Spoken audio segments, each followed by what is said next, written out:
అస్సలాముఅలైకుం. అందరికీ నమస్కారం. ఈ రోజున ఎవరైతే రాజమండ్రి లేకపోతే మన ఆంధ్రప్రదేశ్లో ఉన్న ముస్లిం మైనారిటీ ఓటర్లు అయితే ఉన్నారో వాళ్ళందరినీ కూడా ఒక రకంగా మభ్యపెట్టడం జరుగుతుంది. ఏమంటే మీరు టీడీపీకి ఓటు వేస్తే డైరెక్ట్ బీజేపీకి ఓటు వేసినట్టే. సో మీరు టీడీపీకి ఓటు వేయకండి, మీరు ఓన్లీ వైఎస్ఆర్సీపీకి మాత్రమే ఓటేయండి, టీడీపీ జనసేన పొత్తుకు మాత్రం ఏకీపించొద్దని అందరూ చెప్తున్నారు. గ్రూపుల్లో కూడా చాలా ఇదిగా స్ప్రెడ్ చేస్తున్నారు ఈ న్యూస్ని. కానీ ఒక్క విషయం ముస్లిం సోదరుల్లో మీరు గమనించాలి.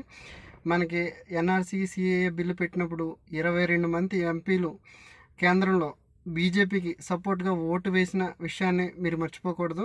సో దాని గురించన్నా మనం వైఎస్ఆర్సీపీని బహిష్కరించాలి. ఈ 5 సంవత్సరాల నుంచి దుల్హన్ పథకాన్ని నిలిపివేశారు.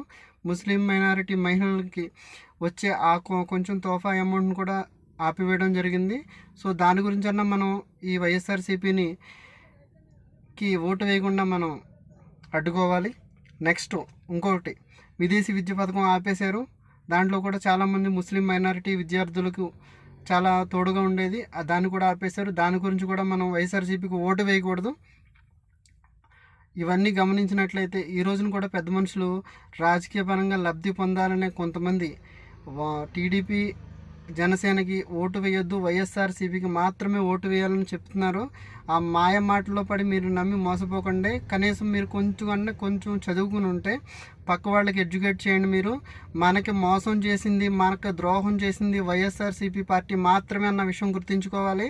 సిఏకి ఎన్ఆర్సీకి సపోర్ట్ చేసింది ఎవడు అని అడగండి వచ్చినోడిని. 22 మంది ఎంపీలు ఉన్నారు కదా, 22 మంది ఎంపీలు కూడా మొన్న కేంద్రంలో ఏ పార్టీకి సపోర్ట్ చేశారు అని అడగండి. దానికన్నా పెద్ద సమస్యలు ఏం కాదు మనకు వచ్చినాయి.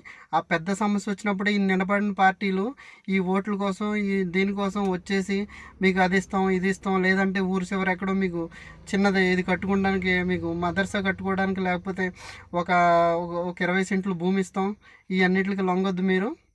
మీకు మీ భవిష్యత్తు కావాలి అనుకుంటే సరైన వాడిని చూసి ఎంచుకోండి. అంతేగా మీరు ఎవరికి ఓటేసినా పర్లేదు, కానీ డైరెక్ట్ మీరు దీనికి వేస్తే బీజేపీకి వేసే అన్న అపోహ నుంచి బయటికి రండి.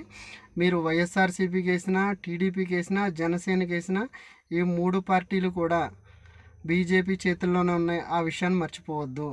మీరు ఎవరికి ఓటేసి ఎవరికి ఎన్ని ఎంపీ స్థానాలు వచ్చినా సరే అందరూ కూడా ఓన్లీ బీజేపీకే సపోర్ట్ చేస్తాయి. ఆ విషయం గుర్తుంచుకుని మీ అమూల్యమైన అతి పవిత్రమైన ఓటుని మీకు నచ్చిన క్యాండిడేట్కి వేసుకోండి. అంతేగాని వీళ్ళ మధ్యలో చెప్పే మాయ మాటలు నమ్మి మీరు మాత్రం మోసపోవద్దు.